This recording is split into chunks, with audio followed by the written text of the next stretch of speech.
The French Revolution, it promised this amazing new age of liberty. But by the end of the 1790s, France was really just living through a political hangover. Oh, it's total chaos. The government, the directory, it was just weak. Inflation was out of control. There was constant war. The whole nation was just desperate for some stability. And that's the classic scenario, isn't it? Desperation meets ambition. What you're seeing here is this huge power vacuum. Right. And it was just perfectly filled by one of the most brilliant and ruthless military minds of the era, Napoleon Bonaparte. He saw his chance. He did. He recognized that the revolutionary ideals had basically exhausted the nation, and he stepped in promising not freedom, but order. And he took that order by force. We're talking about the 1799 coup d'etat, right? A fast military takeover. Yep, that's it. It installed him as the first consul. First consul. Precisely. And the whole thing, the consulate, it was a bit of a constitutional trick. It looked like a republic, but in reality, Napoleon held, well, almost dictatorial authority. And he was so young. Incredibly young, yet he commanded total control over the laws, the military, the entire state. His mission was nothing less than a complete reboot of France from the top down. Okay, let's unpack that. I mean, if you want to unify a chaotic nation, you have to start with the rules everyone lives by. The law. And before Napoleon, the legal system was almost medieval. A total mess. A mess doesn't even do it justice. Northern France had one system based on local tradition. The South had another based on Roman law. So if you were a merchant, the rules would just change from town to town. Every time you crossed a provincial border, it was suffocating business. You couldn't run a country like that. So the solution wasn't just to fix a few laws. It was a complete overhaul. It was a massive act of legal engineering, the creation of what we now call the Napoleonic Code. The Napoleonic Code. And it was revolutionary because it unified all the laws for the entire country for the very first time. Instant consistency. Which has a huge economic impact, I'd imagine. Immense. I mean, by creating one set of rules for contracts and property, he created the perfect framework for modern capitalism to really take off. So it wasn't just about fairness. It was also about efficiency for business. Yes, and there were a few core ideas that were just groundbreaking. What were they? Well, first, protecting private property. That was a huge deal for the middle class.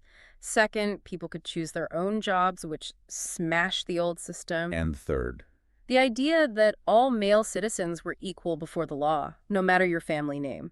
This was the final nail in the coffin for the old aristocracy. But you emphasized male citizens there, so that promise of equality, it had a very clear line. A very hard stop. The code was actually a big step backward for women's rights. This wasn't an accident. It was a deliberate choice to, maintain social order. So what did it mean for them in practice? Women became legally dependent on their fathers or husbands. They couldn't sign contracts. They couldn't sue someone in court. They couldn't even own property on their own. It was a document of modern male equality. But for women, it reinforced a very traditional domestic hierarchy. That's a powerful contrast. And yet, the legacy of this code is massive. It spread far beyond France. It became the global standard. It was just so logical and clear. As Napoleon's armies advanced, they brought the code with them. And even after they left, countries like Germany, Italy, a lot of Latin America, they all adapted its structure. It's still the foundation for many legal systems today. Okay, so a perfect law code is useless if you can't enforce it everywhere. Exactly. Which brings us to his next big project, reorganizing the government itself. He needed a way for an order from Paris to reach every single village instantly. And this is where you see his genius for centralization. He just systematically replaced the old, decentralized local governments. He divided France into these administrative districts called prefectures. Kind of like states or large counties. Sort of, but the key is who ran them. The person in charge, the prefect, was not a local. He wasn't elected. He was appointed directly by Napoleon. And that was the brilliant move that just wiped out the power of the old local nobles. Because their power base was local. Exactly. Before, they controlled everything, the courts, the taxes. Now, this new guy, the prefect, he owed his job and his loyalty only to Paris. It was a direct trade, local freedom for national efficiency. And that efficiency extended to the economy, which was just a total disaster. A disaster. The state was bankrupt, the currency was worthless. So in 1800, he sets up the Bank of France. What was its main job? Its job was to manage the nation's debt, but more importantly, to issue a new, stable currency, the franc. How did he make sure this new money wouldn't just become worthless paper like the last one? He tied its value to something real and tangible, gold and silver. The gold standard. Yes. It meant the government couldn't just print money whenever it wanted, and that built trust, both at home and with other countries. You can't pay for any of his other reforms without that financial trust. He also understood what really mattered to the average person, didn't he? The price of bread. Right. Riots start when people are hungry. And Napoleon knew that. To keep social peace, the government made sure food stayed affordable. They would buy up grain and use subsidies to keep bread prices low. It was a simple way to keep the poor from protesting. And finally, taxes. The old system was notoriously corrupt. And unfair. The wealthy always found ways out of it. So he centralized the whole thing. Yeah. He created a professional team of tax collectors who worked directly for the national government. Their rules were clear based on land and property surveys. This meant, for the first time, the government had a steady income and, maybe more importantly, the wealthy actually paid their fair share. It got rid of a huge source of public anger. So we have the unified rulebook and the centralized machine to enforce it. But a machine needs good operators. Loyal, competent operators. And that brings us to how he totally remade the education system to create them. Yeah, this is a complete break from the past.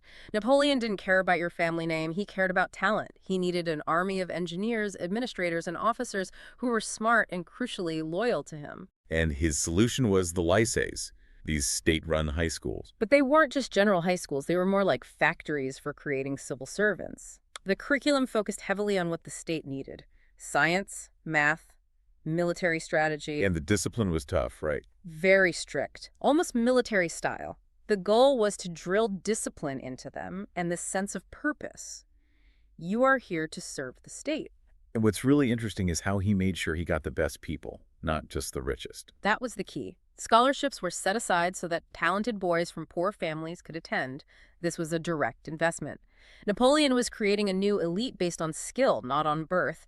He was literally building his own new nobility out of talented commoners. Which feeds right into his whole philosophy of meritocracy. Exactly. You got promoted because you were good at your job, whether you were a soldier on the battlefield or a tax collector. This created huge loyalty because everyone's success was tied directly to his.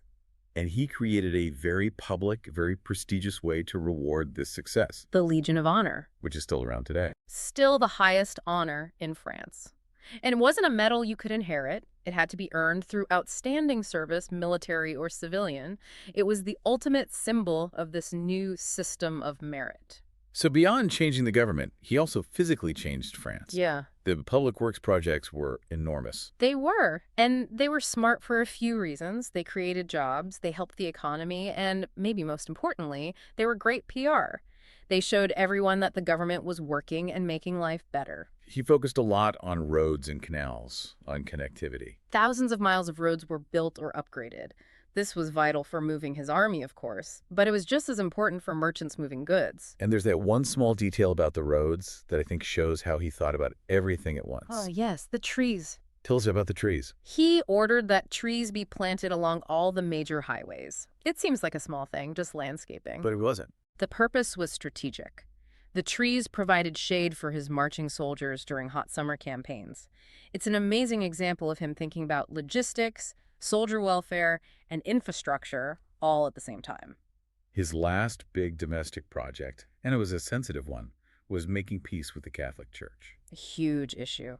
The revolution had basically gone to war with the church, and that had alienated millions of very religious French citizens, especially in the countryside. And he needed their support. He needed social stability.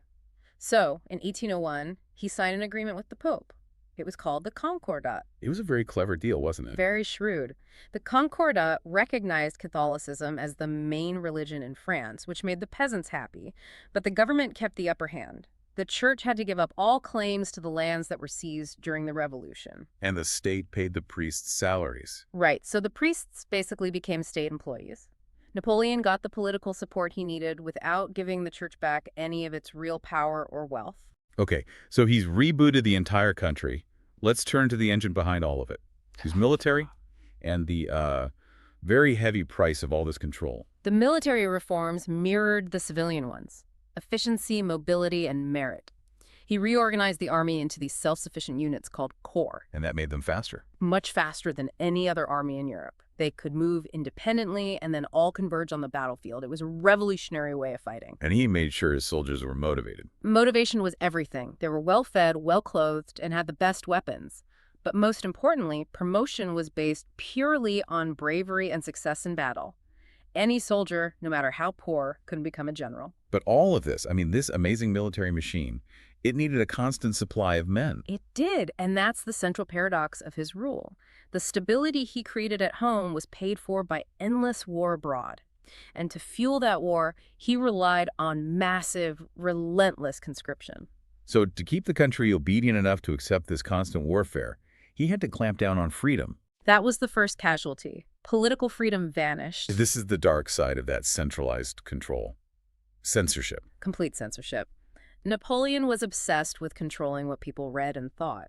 He believed that open debate just led back to the chaos of the revolution. So what did he do? He shut down most of the newspapers. The few that were left were forced to print government propaganda, stories that only glorified him and his victories. And it went beyond just the press. Oh, yes. He created a secret police force that spied on citizens, opened their mail, and reported on anyone who criticized the regime. Stability was achieved, but the cost was the very freedoms the revolution was supposed to be about. So if we just step back for a moment, his time as first consul, those few years, they just fundamentally remade France and Europe. Yeah. He built a modern state with incredible speed. He really did. And even though his empire eventually fell, his institutions lived on. The tax system, the Bank of France, the professional government workers, And the Napoleonic Code? and especially the Code. They all became a blueprint for how to run a modern, centralized country.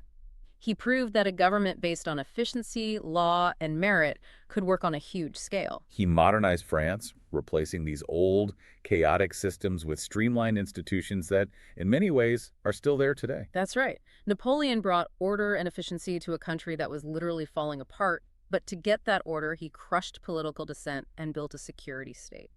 So we'll leave you with this question to think about. For a country in total chaos, is the promise of efficiency and absolute order sometimes worth the cost of control and worth the loss of individual political freedom? Good luck with your studies.